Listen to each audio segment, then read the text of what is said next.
Security officials believe a number of militants of banned Pakistani organizations like Jaish-e-Mohammed, Harkat-ul-Mujahideen, and Afghan Taliban are hiding in these mountains.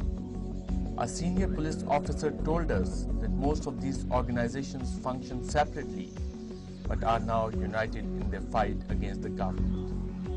Even though the government is taking action to check militancy and extremism in its tribal and northern areas, it is the people who bear the losses of their loved ones. Militant organization active in Kashmir took away 20-year-old Haider Ali from a religious school in Sawat. He died in Baramulla in 2006.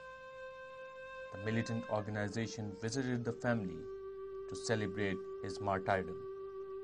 However, Raza Khan, who toils in old age to make a living as a construction worker, is not happy with the death of his son. As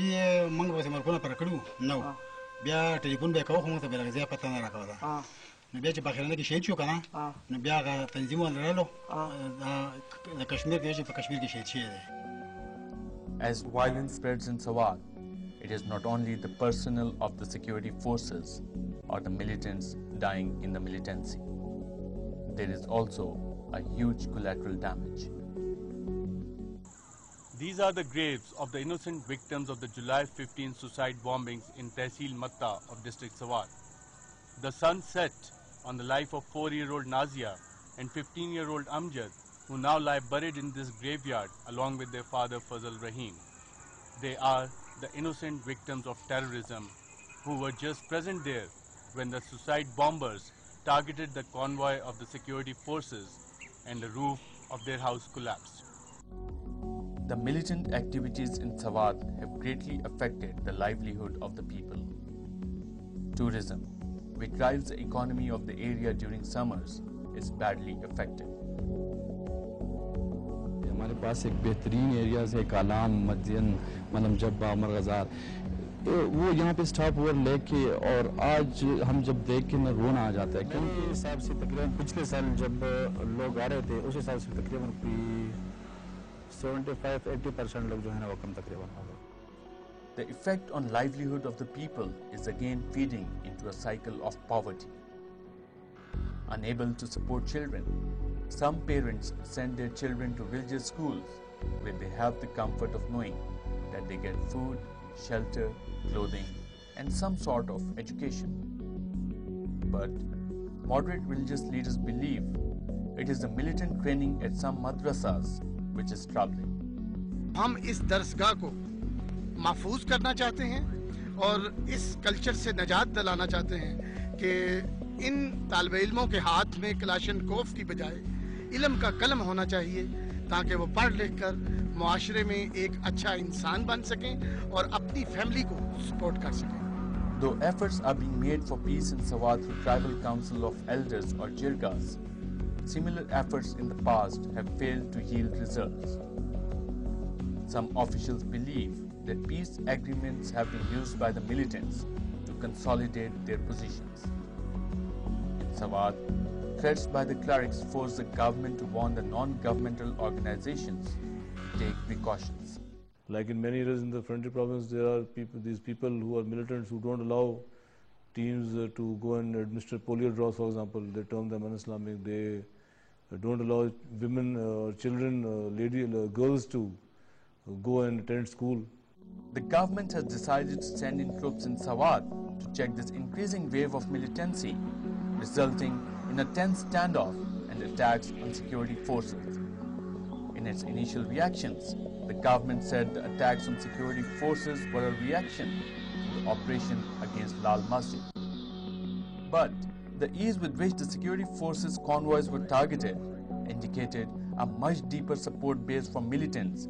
Even in the scenic valley of Sawat, we saw 3 policemen being killed before multiple suicide attacks on an army convoy. As the army troops consolidate their positions in the northern areas of Pakistan, the militants appear to be ready for a stiff resistance, a guerrilla war.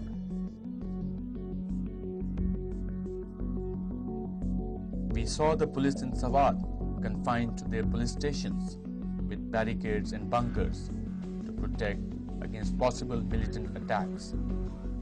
As the protectors need protection themselves, the local population is being alienated. ये army वाले जो है, हम तो ये तो हमारे भाई हैं, बहैसियत पाकिस्तानी, बहैसियत मुसलमान एक कौम के हम सभी जो है एक भाई है, लेकिन क्या हम इनके भाई नहीं थे?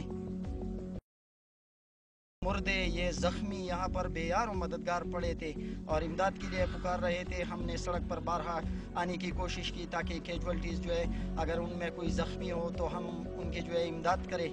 तो यहाँ पर जब भी हम सड़क के तरफ जो है आते और ये लोग हमें देखते कि भाई सिविलियन जो है आ रहे हैं तो बंदूक के जो है वो नोक हमारी तरफ हो जाती और ये बिल्कुल जो है फायर के लिए रेडी रहते।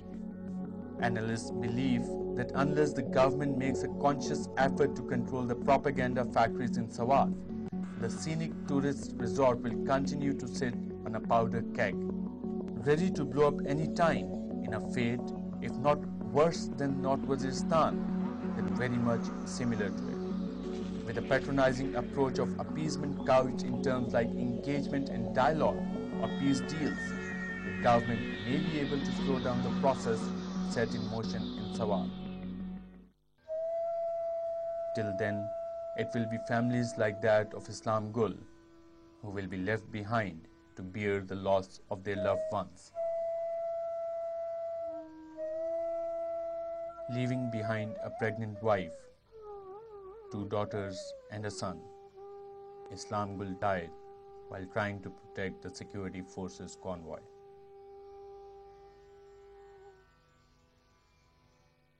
For Islam Gul's daughters Nadia and Nisha, their father will never return to tell them fairy tales or play with them.